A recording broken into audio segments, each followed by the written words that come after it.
আমাদেরকে অল্প সময় হলেও আল্লাহ রাসূলের মহব্বতে রাজপথে নেমে বিজেপি সরকার এবং হিন্দু পুরোহিতদের বিরুদ্ধে যার যে সামর্থ্য অনুযায়ী আওয়াজকে উচ্চ করার তৌফিক দিচ্ছেন, এই জন্য বলি আলহামদুলিল্লাহ। নিয়তের খবর আল্লাহ পাক জানেন।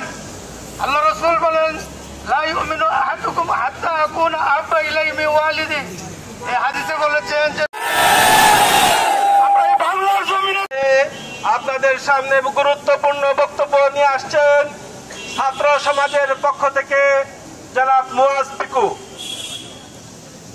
পিছনের লেনটাকে ছেড়ে দিয়ে গাড়ি আসা যাওয়ার ব্যবস্থা করে দিব। ভলান্টিয়ার যারা আছেন তারা পিছনে দায়িত্ব পালন করবেন। অল্প কিছুক্ষণের মধ্যেই আমাদের বক্তৃতা পর্ব শেষ হবে।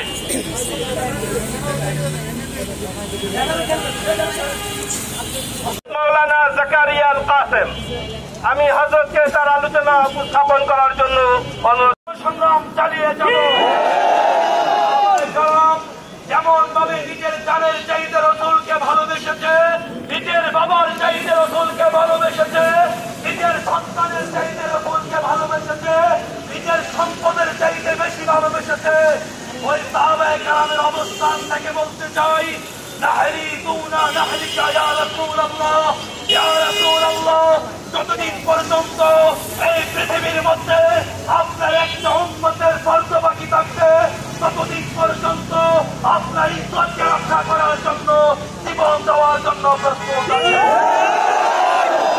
জাতীয় বন্ধুগণ, পরিষ্কার বলতে চাই, ভারত সহ আমার দেশের মানচিত্রের বাইরে পৃথিবীর যে কোনো প্রান্তের মধ্যে যদি আমার রাসূলকে নিয়ে কটূক্তি করা হয়, আমার রাসূলকে নিয়ে ব্যঙ্গ করা হয়, করে ভারতকে আমরা এরকম ভাবে সতর্ক করতে চাই। এই প্রতিবাদ হচ্ছে সারা পৃথিবীর মধ্যে যতক্ষণ পর্যন্ত তোমরা তার ফুলে সংগ্রাম করবো, ততক্ষণ পর্যন্ত এই প্রতিবাদ চলতেই থাকবে।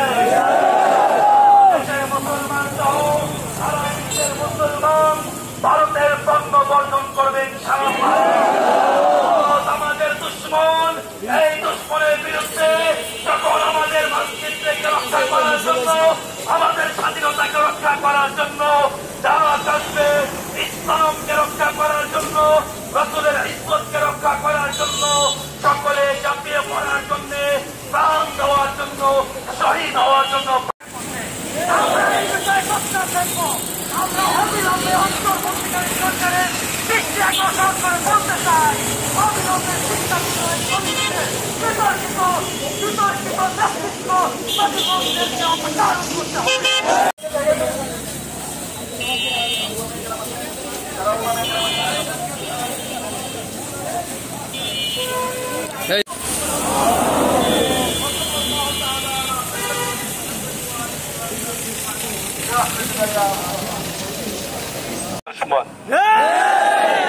আমরা মুসলমান, আমরা যদি মুমিনের দাবি করি, রাসূলের ঈমান, রাসূলের প্রতি মহব্বত, রাসূলের প্রতি ভালোবাসা সর্বাগ্রে, সেটা আমাদের সন্তানদের চেয়েও